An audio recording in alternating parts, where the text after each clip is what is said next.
be talking about feminism and Judaism.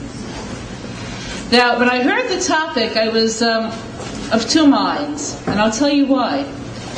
In the secular world, feminism is a dead issue.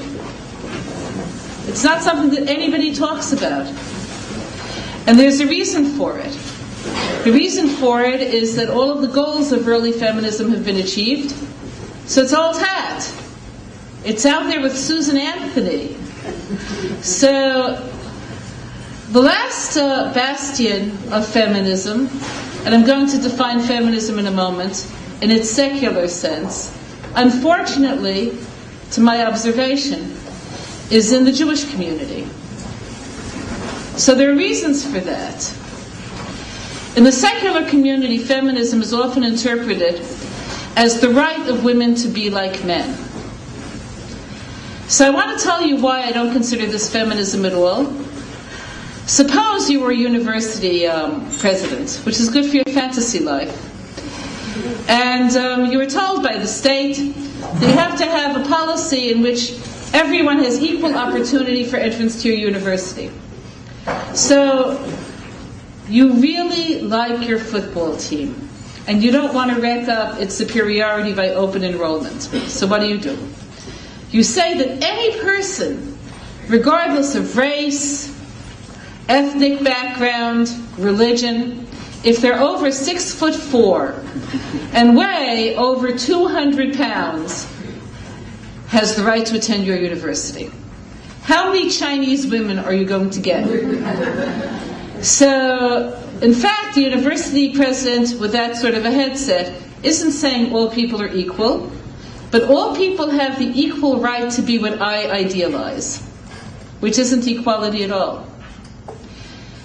So, in many circles, in the Jewish world, when people talk about feminist reality, they're talking about the right of women in the observant community to take on roles that have been traditionally male. Meaning, you have an equal right to be what I am, and then you'll be okay. So, I consider this to be anti-feminist. I'll tell you what I personally think feminist is. If I were to describe someone as being pro-Israel, to me that would mean that Israel has the right to be like Denmark. To me that would be the right that Israel has to be like Israel. That would mean it has the right to be itself, to be self-defined and determined. That would be pro-Israel.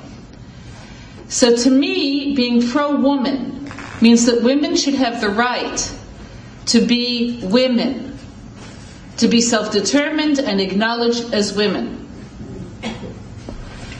So from that perspective, we're going to talk about two things.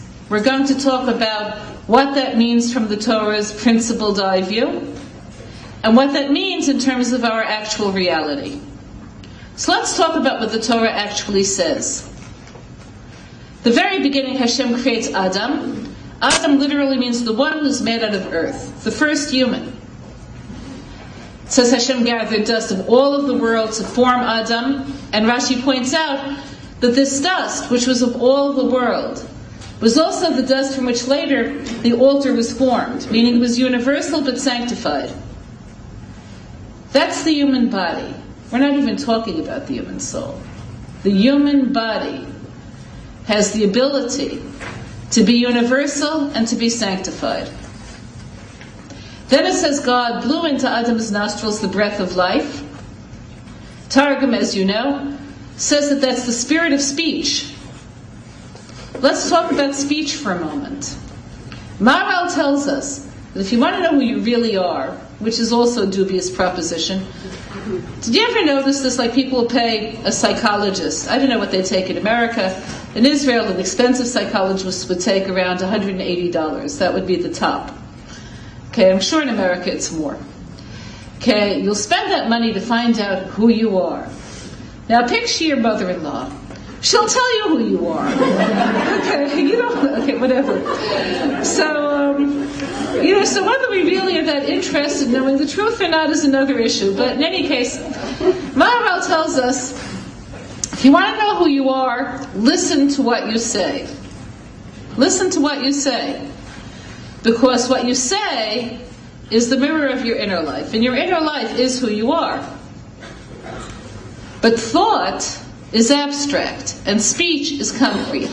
And since being a human means being both body and soul, both abstract and concrete, speech is the ultimate self-statement.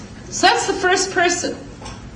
So the first person who's described by Chazal as having inner vision through which he could see all of reality, Mesofa Olam Ad Sofa. What does God say about this first person? He says, Lo Tov Hayot Adam Levado. It's not good. It's not good for Adam to be alone. Now this raises many questions. What's not good about this? This appears to be perfect. What's not good about it? Now,